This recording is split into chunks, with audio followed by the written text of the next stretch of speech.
Hello everyone, welcome you all to Namma Laex, Bengaluru. So you all have written UPSC Civil Services Prelims 2026 and it was a little bit unconventional and it was a little tougher side, both GS as well as CSAT. Okay, so I'm sure the cutoff will go down, it will be very low, okay, which is very unexpected. Cutoff will also be very unexpected. So and today we are going to discuss the UPSC Civil Service Prelims 2026 paper, and I'm going to deal with polity, governance schemes, current affairs, ethics and other miscellaneous questions. So let me start with polity questions now. So the first question, so this is the set A I'm going to discuss. Okay, set A questions. So polity will start from 54th question. So 54th question says that X was addressing a seminar on the meaning of the term law as provided under Article 13, Part 3 of the Constitution of India. X explained that the meaning of the term law in the Constitution of India was very comprehensive. It included ordinances, orders, and even rules and regulations. Y pointed out that the term law in Article 13 also included custom or usage having in the territory of India the force of law, to which X was not convinced. Based on the above, select the correct conclusion from the options given below. So this is what is UPSC, you must understand. UPSC would have asked you directly what does Article 13 says. But here they are giving you a very lengthy statement so that they want to check your patience. Okay, mental alertness. And that is why they are giving you a lengthy statement to study, comprehend it, understand it, okay, and then derive the answers. So here X is saying that Article 13 is very broad and it includes the not only the laws, it includes ordinances, orders, rules and regulations. And Y is saying that apart from this, the Article 13 will also include the customs which are in usage having the force of law. So here let's see the options now. X is correct in the interpretation of law, including the view on non-inclusion of custom. Okay, so this is a wrong statement. Okay, X is correct. So here X interpretation of the law is correct, Y's interpretation is also correct, but X is not convinced with respect to the Y's statement. That is why X is correct, okay, but his non-inclusion of custom, that is wrong. The view of Y that law included custom is not correct. Okay, it is actually incorrect statement. The views of both X and Y are correct. Okay, you might be confused here. The views of both X and Y, the view of only Y is correct. So here you can tell that the interpretation of the X, okay, here X is correct in the interpretation of law, okay, that is correct, but the view, that is, he is not convinced with the Y's perspective, okay, that is why the views of X will be wrong here. The view of only Y is correct. Yes, the view of only Y. Why? Because the Y, he is pointing out that Article 13 will also include custom usage having in the territory of India force of law. Okay, but X is not convinced with respect to the Y. That is why the view of only Y is correct. That means option D is the correct one. Coming to the next question. Consider the following statements with reference to the Constitution of India. There is no article in the Constitution of India that specifies that the Constitution of India will be officially called the Constitution of India. But here is a twist. Article 393 of the Constitution says that the Constitution, this Constitution may be called the Constitution of India. Okay, so Article 393 is there. So that is why this statement will be wrong. Second one, there is no article in the Constitution of India that specifies that the Indian Independence Act 1947 and Government of India Act 1935 stands repealed. So again, there is no article in the Constitution. So whenever there is such extreme term, you will need to be very careful. So Article 395 of the Constitution repeals Indian Independence Act 1947 as well as the Government of India Act 1935. Okay, so the second statement is also wrong. Third one, there is no article in the Constitution of India that mentions 26 January 1950 as the date of commencement of the Constitution of India. So here Article 394 is the one that specifies that certain provisions like citizenship and elections come into effect immediately upon the adoption on November 26, 1949, while the rest of the Constitution officially commences on 26 January 1950. So again, there is no article is a wrong statement. So which one of the following conclusions? So this is a new pattern they have introduced. Now they used to give 1 only, 2 only, 3 only like that, but now they are giving which one of the following conclusions can be drawn. So all 3 statements are correct is wrong. There is no correct statement. Okay, so option B is the correct statement here. So let's also read the C and D. There are 2 correct statements that include statement 3. Okay, as we know, the 3 of them are wrong.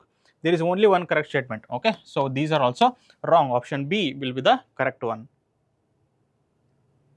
So the next question, consider the following statements about the provisions pertaining to scheduled caste and scheduled tribes in India. So remember, in UPSC 5th and 6th schedule is a repeated topic.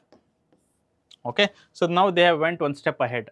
Provisions regarding the administration of tribal areas in the states of Assam, Meghalaya, Tripura, Mizoram are given in the 5th schedule of the Constitution. So you should be very mindful while reading the question. It is 6th schedule and not the 5th schedule. So this is a wrong statement. Some tribes of India are entitled to exemption from paying income tax on certain incomes. Although you may not be knowing this exactly, try to read this very carefully. Some tribes, it's a very generic term. They are not pointing out to specific tribes, but they are telling some tribes is a very generic statement, and certain incomes. Okay, they are not specifying which income, certain income. It can be any kind of income, we don't know. So this is a generic statement and this is a right one. The Constitution of India provides for reservation of seats in the panchayats for women belonging to the scheduled caste and scheduled tribes. So here Article 243D clause 3 will tell you that not less than 1/3 of the total number of seats reserved under clause 1 shall be reserved for women belonging to scheduled caste, or the case may be the scheduled tribes. So here explicitly it is giving reservation to the women SCs and STs. So this is also a correct one. Now which one of the following conclusions can be drawn? There are 2 correct statements, that includes statement 2. Yes, this is correct one. There are 2 correct statements, that are statement 1 and 3. So as we have seen, 1 is incorrect. There is only one correct statement. We have seen there are 2 actually. All 3 are correct. This is wrong. So there are 2 correct statements, that includes statement 2 will be the correct one, that is option A. Okay, so next one, consider the following statements in respect of questions asked by members in the parliament. So here again, parliament is also one such very important chapter in Indian polity. Okay, so here they have asked, unstarred questions are those to which a member desires an oral answer in the house. Starred questions are those to which a member desires a written answer.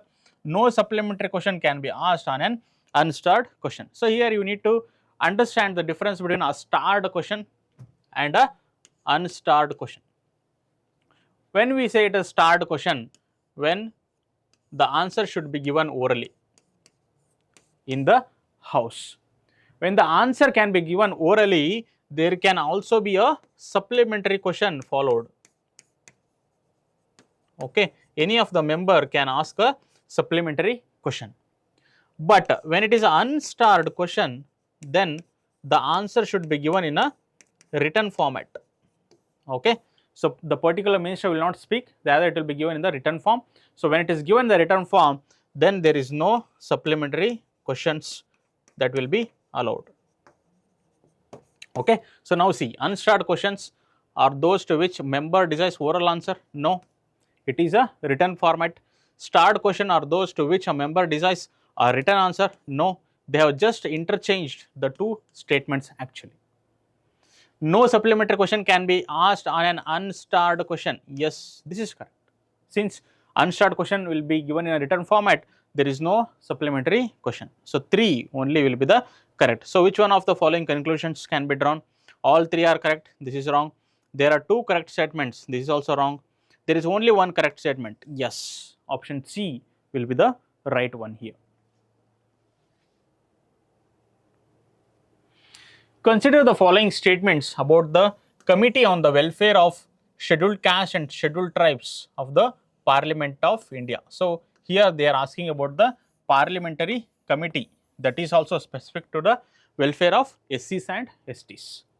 All the members of the committee are elected from both the houses of the parliament. The chairperson is appointed by the chairman of the Rajya Sabha. So this is a wrong statement. Rather, it is by the Speaker of the Lok Sabha. The chairman will be appointed by the Speaker of the Lok Sabha.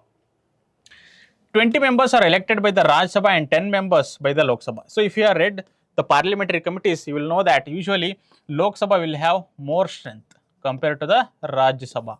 So Lok Sabha 20, Rajya Sabha 10. So again, this is also a wrong statement. No minister except for Union Minister of Social Justice and Empowerment is eligible to be member of this committee. So here, if you have the basic knowledge about the parliamentary committees, you will know that the minister is not allowed to be part of the parliamentary committee. So basically, the parliamentary committee is established to hold the minister into accountability, to see the progress of the work done by the ministry. So that is why if the minister itself is part of the committee, it will lead to the conflict of interest, and that is why the minister will not be part of the parliamentary committees. Okay, so this is again a wrong statement. Union Minister of Social Justice will not be part of the committee. Fourth one, members are elected for a fixed term of 2 years. So again here, if you have the knowledge, it is only 1 year. The parliamentary committee members will have the tenure of only 1 year. So this is also a wrong statement. All the 4 are wrong. So which one of the following conclusions? There is no correct statement. Option D will be the right one. Next question. Which of the following statements about a zero first information report, that is zero FIR, under Bharatiya Nagarik Suraksha Sanhita is are correct? So this was very much into the news. Zero FIR post Bharatiya Nagarik Suraksha Sanhita BNSS that replaced CRPC. A zero FIR can be lodged at a police station even though the place of commission of a cognizable or non-cognizable offence is outside the territorial jurisdiction of that police station. So here you need to understand this is partially correct, because zero FIR means the FIR need not be filed in a police station which has the jurisdiction of the crime. Rather, this can be filed in any of the police station. But the thing is, this is only with respect to the cognizable offence. Okay, so when it is a cognizable offence, it's a serious offence. In that, the concerned person can be arrested without a warrant. Okay, there is no need of warrant.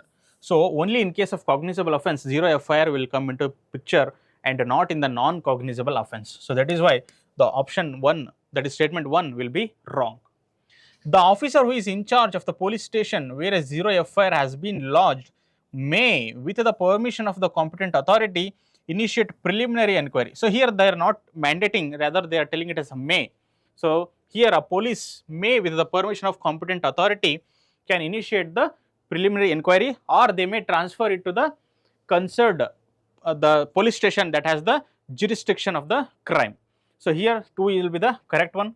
Under zero FIR, it is obligatory for the informant to furnish information electronically. So it's a very common sense, you can tell.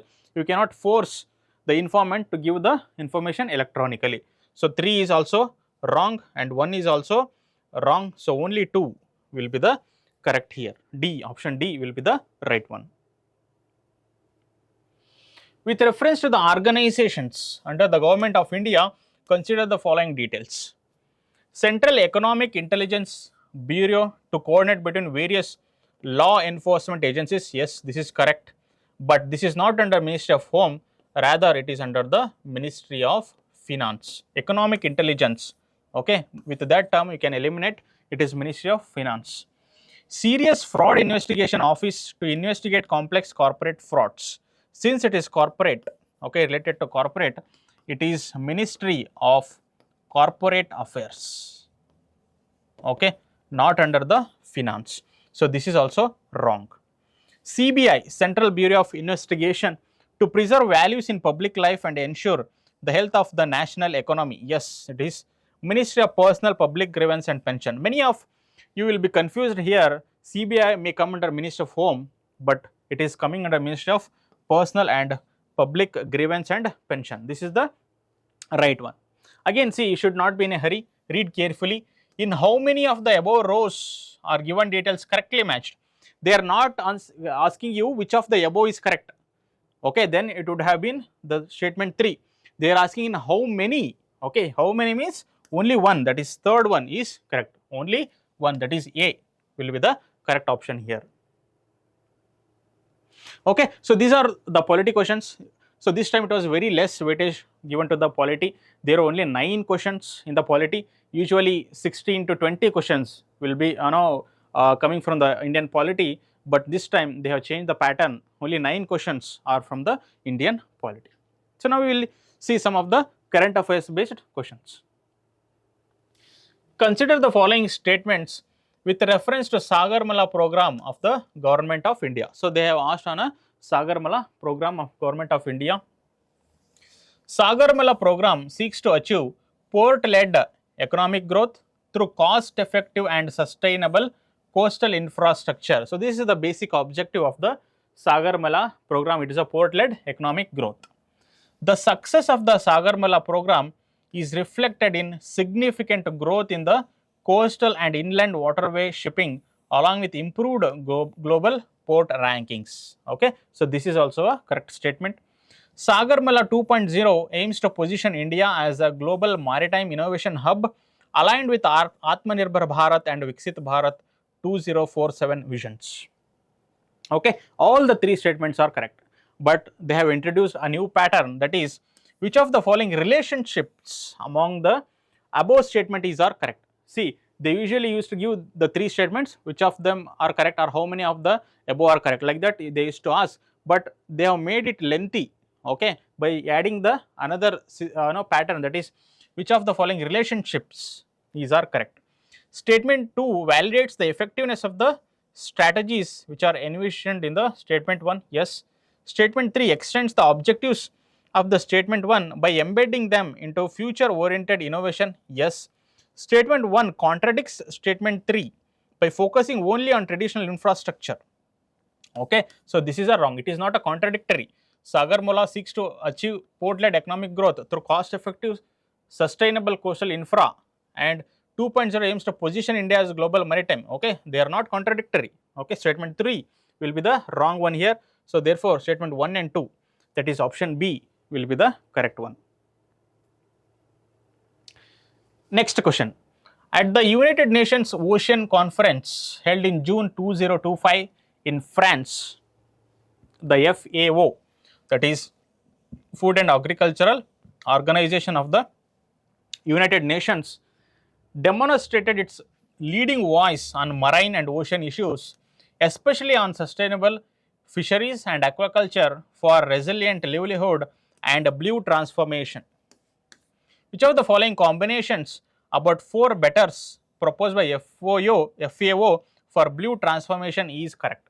See, this is again you need to understand why UPSC is making very lengthy statement. They could have directly asked at the UNOC held in June 2025, by the FAO, the 4 betters were proposed. Which are those 4? Okay, they would have asked directly, but they want to make it deliberately lengthy one, so that the candidate should have the patience and should be able to understand the question clearly even in the pressure time, the 2 hours moment. Okay, the 4 betters. The 4 betters are better production, better nutrition, better environment and better life. Okay, so this is the correct one. So that's why this year they have gone too much into the factual aspects. Consider the following statements about Mission Sudarshan Chakra of India. It aims to enhance India's air defense, ballistic missile defense, and aerial offensive capabilities. Yes, correct. The mission is being designed to enhance rapid, precise, and powerful defense responses, reinforcing India's strategic autonomy. Yes. One of the aim of the mission is to cover all public place of India by an expanded nationwide security shield by 2035. It's a very extreme statement, and this is not even correct. Covering all public places is a wrong one. So here 1 and 2 will stand as correct. Consider the following statements with reference to the A Impact Summit 2026 held in New Delhi. So they are asking about the A Impact Summit that was held recently in New Delhi. The summit's intellectual framework was based on 3 foundational sutras of people, planning, progress. See, again, here you can observe why this year paper was very difficult. UPSC has went into the aspect of changing even a small word also. See here, people, planning. Okay, it is not planning actually. People, planet, and progress. They have done it as planning here. Okay, so that is why this year paper is a bit a difficult one. So this is a wrong statement. The preamble of the summit stresses democratizing AI resources, which acknowledges the Charter for Democratic Diffusion of AI as a binding framework. See, you will have to read each and every word very carefully. Binding framework to support locally relevant. See, all of this is correct. Only thing is, it is not a binding framework. Okay, so this is again a wrong statement. The New Delhi Declaration on AI Impact was structured around 7 chakras or pillars that included access for social empowerment, AI for science, secure and trusted AI. Okay, so this is a very right statement. See, some of the YouTubers will come with elimination tricks and they will tell you that factual aspects will be wrong. If you think so, this is actually a right statement, 7 chakras. Okay, so here the only 3 is a correct one, D. The other 2 are actually wrong. So D is the correct option here. Which of the following items of defense hardware is manufactured in India? Su-30 Mk fighter jets, T-90 Mk3 tanks, yes. Akula class submarine. Okay, the Akula class submarine, this is manufactured in Russia and not India. Okay, the 3 is wrong here. 1 and 2 will be the correct one here. Okay, next one. The Chancellor of the Federal Republic of Germany visited India in January 2026. Which of the following are not correct? Okay, you will have to read very carefully. They will sometimes see which of them is correct, not correct, or sometimes incorrect. Okay, read it very carefully. Is not correct in terms of outcomes of this visit. Signing of Memorandum of Understanding between the All India Institute of Ayurveda and University of Hamburg. Okay, so if you just skim through the statement, you might be tempted to put it as right.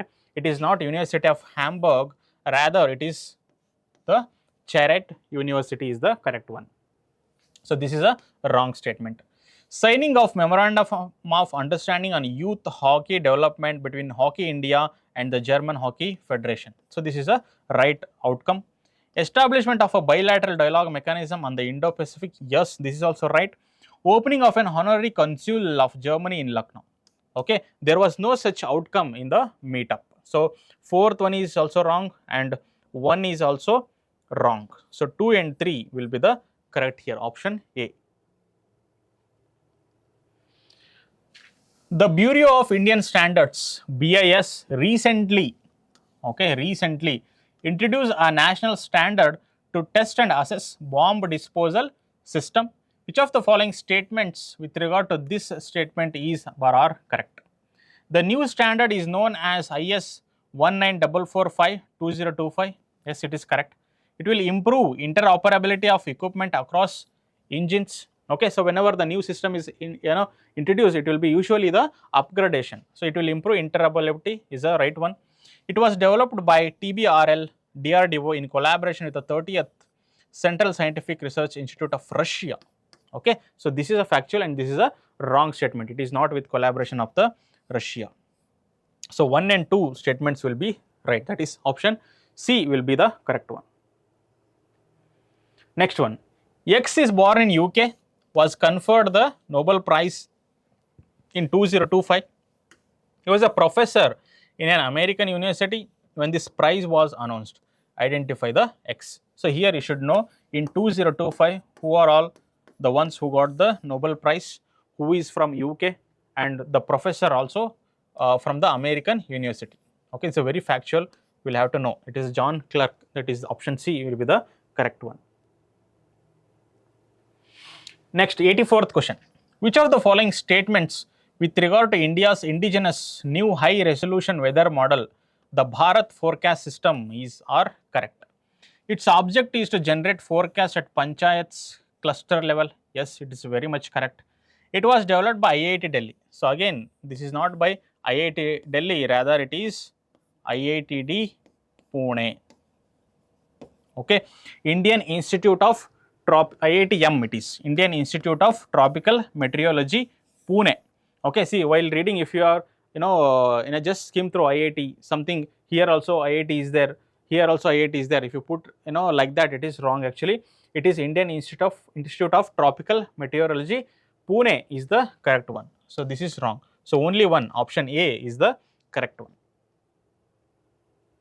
Okay, next one. Which of the following statements about rare earth elements and critical minerals are correct? Modern technological innovations, including artificial intelligence, robotics, and space exploration, extensively utilize rare earth elements. Yes, it is correct. China has highest share in the mining of the rare earth elements, followed by India. Okay, this is a wrong statement.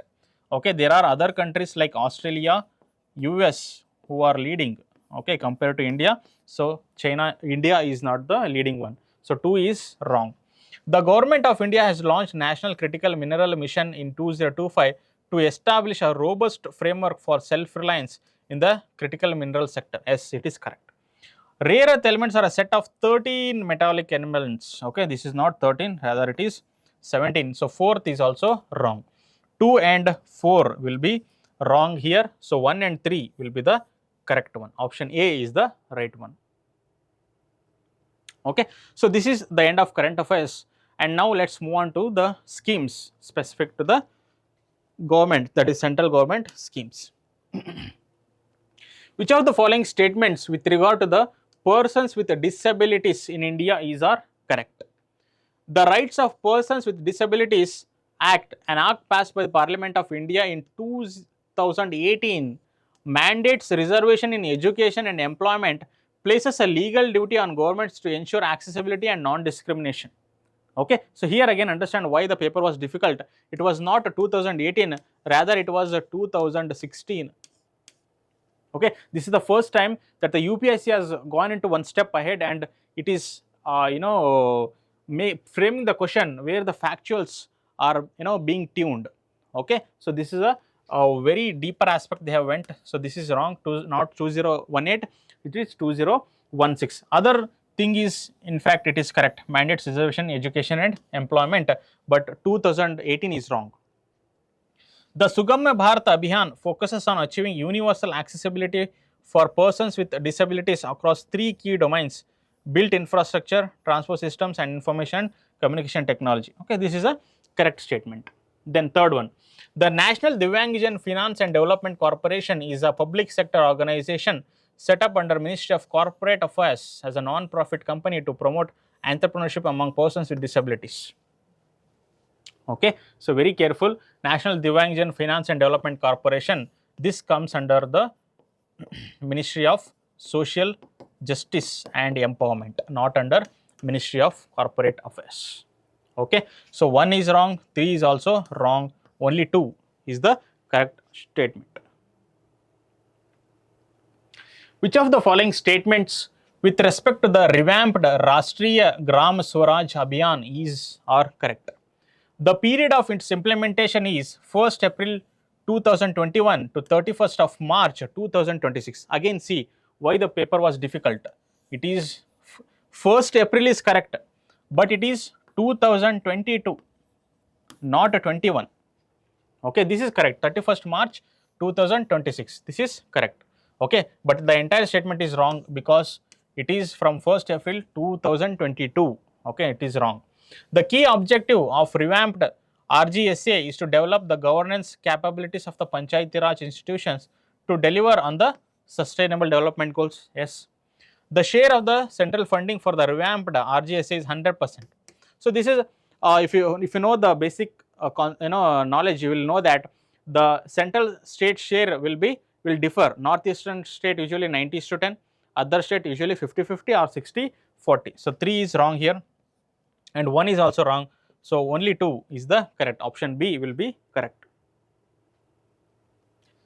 Which of the following statements in relation to Nirantar, that is National Institute for Research and Application of Natural Resources to transform, adapt and build resilience, a platform of institutions under the Ministry of Environment, Forest and Climate Change, is are correct. So you have to be very careful while reading the lengthy statements.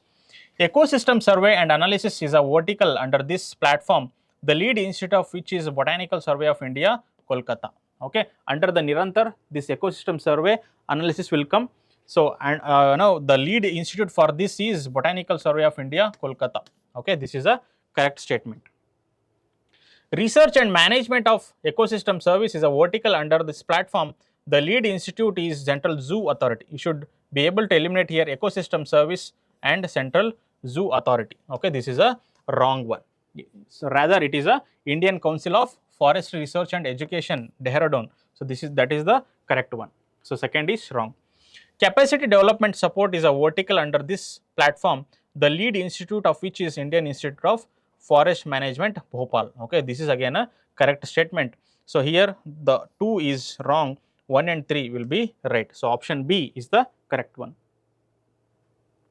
Okay, so this is the end of the government schemes. Now we will see some of the newly introduced questions, that is ethics and miscellaneous. So here you need to learn a lesson that some people will just keep reading for the prelims. That is not good. You should also have the knowledge of the mains. So that is a caution that is given by the UPSC. Mr. X, a senior officer, was overseeing a critical vaccination program during a pandemic. Okay, he found that private service provider responsible for vaccine distribution was compromising on the quality to make the profits. Despite immense pressure to manage the issue due to vested interest, he raised his voice based on the principle of public administration, which he learnt during various training programs attended across his career. He reported the issue to the appropriate vigilance authority and halted the contract to ensure citizen welfare. So basically here an officer has he has seen there was a compromise in the delivery of the vaccine and he reported such a issue to the concerned authority. So which of the following principle of public administration, okay, was most strongly demonstrated? Esprit de corps, wrong. Equity, wrong. Accountability, yes. Delegation, again it's a wrong one. So accountability is the correct option here. Okay, next one. In a multi-ethnic district where both economic competition and historical grievances frequently led to community tensions, a flashpoint has arisen with a government decision to allocate land for a waste management facility near a tribal hamlet, sparking protest by the tribal community, which claimed that land was sacred and critical to their cultural identity. Okay, so here there is a conflict between the cultural identity of the tribes versus the waste management. Okay, or you can say the urban health. Okay, there is a conflict. At the same time, urban residents and local industries supported the project. Okay, urban, because it will benefit the urban population, they will be supporting it, citing severe solid waste challenge and health concerns due to lack of proper disposal site. Okay, the conflict has escalated with road blockades, social media campaigns and allegations of police excess. As a responsible government official, you are tasked with resolving the situation through mediation, ensuring sustainable outcome that balances environmental needs, tribal rights and urban public health. Okay, so consider the following statement with reference to the above. A successful conflict resolution process must begin with acknowledging the cultural concerns of protesting tribal community before discussing technical alternatives. Yes, as a in charge, you will have to consider the needs and demands of each and every. Okay, you need not just go with the majority. Second one, The government should move ahead with the project without delay to address urban health concerns which outweigh the sentiments. Okay, it is not the right statement here. So 2 is wrong. If 2 is gone, you are left with only 1, 3 and 4. But still, let's read and verify the remaining statements. Creating a multi-stakeholder dialogue platform, including tribal leaders, environmental experts, and municipal representatives to build mutual understanding and help de-escalate the tension. Yes, this is a democratic attitude and this is required for an official.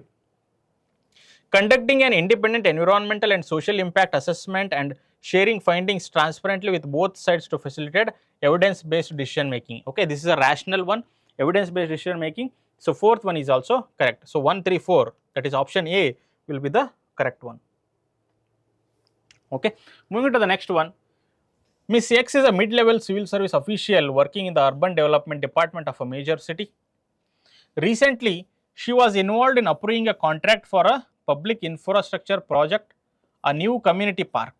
During the approval process, she received a piece of confidential information indicating that one of the shortlisted contractors had a history of poor workmanship and allegation of corruption in other cities. Okay, so she has got this confidential information, though nothing had been legally proven. Okay, this is a crucial statement. Nothing has been legally proven. The head of the department, Mr. Y, advised her not to disclose the information to the project committee or the public because it could delay the project and damage the city's reputation also. However, Ms. X believed that withholding such information compromised transparency and public trust. So what among the following should Ms. X do now? Okay, should she disclose the information or should she withhold? What she should do? Immediately disclose the information to the project committee and the public. Second, recommend to remove the contractor from the shortlist to protect the project's integrity. Propose a limited disclosure to a oversight committee while keeping the information confidential from the public for the time being. So here you need to analyze, although the allegations are there, this is not legally proven. That is why immediately disclosing the information will be wrong. Remove the contractor is also an irrational one. Propose a limited disclosure to the oversight committee. Okay, so this will be the right step. So B, 3 only will be the correct answer here. Okay, next one. This is very unconventional question. Which one of the following pairs is not correctly matched? 3 corps, this is correct, Dimapur, Nagaland. 4 corps in Tejpur of Assam, yes. 14 corps in Leh, Ladakh, this is correct. 33 crops, this is wrong. This is in Sukna of West Bengal. So they have asked not correctly matched. So option D is the one, that is the correct statement. Okay. And the next question is, which of the following statements with regard to the Grand Slam tennis tournament is correct?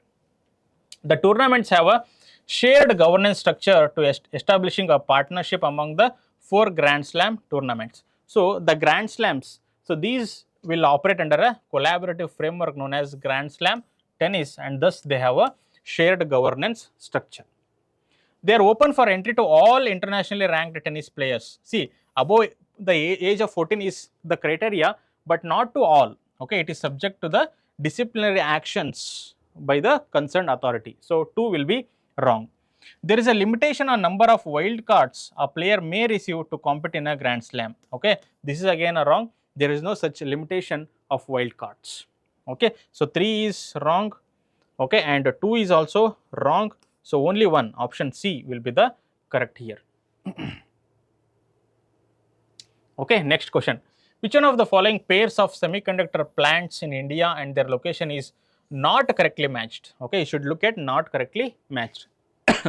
CG Power and Industrial Solutions Private Limited in partnership with Renesas Electronics and Stars Microelectronics. Okay, so this is in Gujarat, Sanand of Gujarat, this is correct one.